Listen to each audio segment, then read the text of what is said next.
Hello comrades, this is General Luigi, and welcome to Let's Prepare to Play Fire Emblem Awakening. This is it. After this pairing election, the LP will start.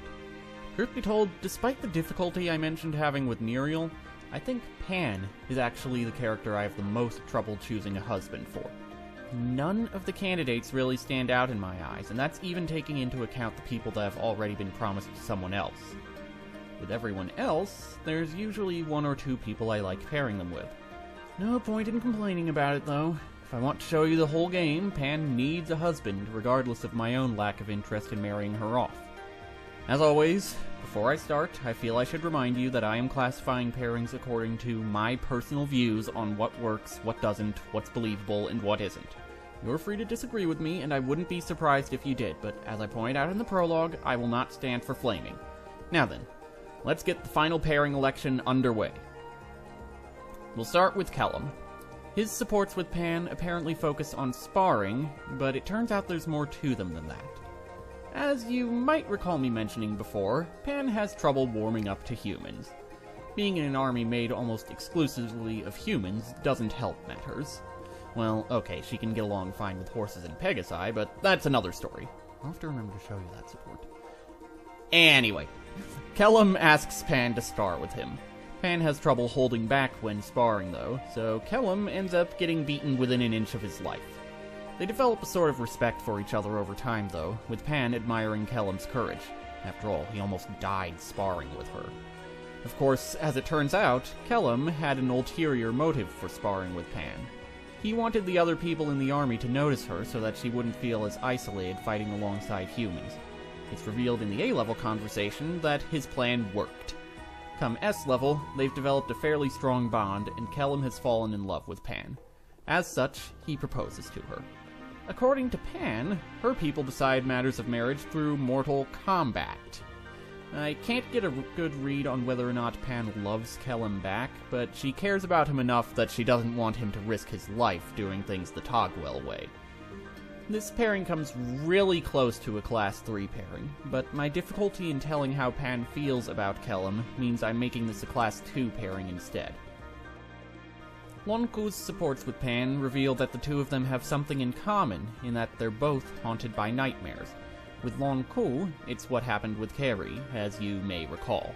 With Pan, it's the memory of when humans destroyed her village and murdered all its inhabitants save her. As it turns out, however, Pan knows of an herbal brew that can help with nightmares. Lon'qu gives it a try, and it works. Pan hints that she isn't as averse to humans as she lets on in the A-level conversation, but she still tries to hold up that psychological wall she built around herself. Come S-level, they've grown close. It's implied that Lon'qu has been getting the brew from Pan regularly since A-level, and he has grown to love her. As with Callum, Pan hints that she cares about Lon'qu, and she's a bit clearer about having fallen in love this time, though she still doesn't outright say it. My issue here is that I didn't really see as much of a bond forming between these two as I did in Pan's supports with Callum. The clearer signs of love give it a boost, but it's not enough to make me willing to make this pairing anything other than a Class 2 pairing. Rickon demonstrates how much growing up he still has to do in his supports with Pan. He is quite curious about her and constantly asks her questions about her and the Togwell as a whole. Have you ever had to deal with someone who simply can't understand that you want to be left alone? In these conversations, Rickon comes off that way to me. Pan seems to find him quite annoying. When he's told about the fate of her people, though, he suddenly starts to cry. I'm guessing the developers wanted this to show he can actually sympathize with Pan, but when looking at these conversations purely from the perspective of, should these two marry, it just gives me the impression that he's not fit to marry anyone yet in the first place. The S-level conversation calls attention to Rickon's naive innocence, as Pan puts it, yet she still agrees to be friends for life when Rickon proposes to her. Unsurprisingly, I don't care for this pairing. Rickon comes off as quite immature and just flat out not ready for marriage. Also, they agree to become friends for life in the S-level conversation. Yes, married couples are ideally quite close on more than just a romantic level, but the romantic aspect is kind of important too, and it's just not coming across here. Then there's just the fact that it appears to have only taken Rickon's brief crying episode in the A-level conversation to change him from annoying child to lifelong friend in Pan's eyes.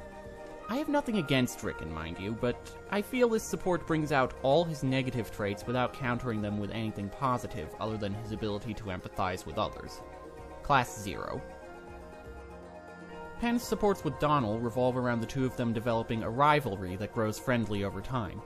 You see, Donald turns out to be a very good trapper, and Pan accidentally gets caught in one of his traps in the C-level conversation.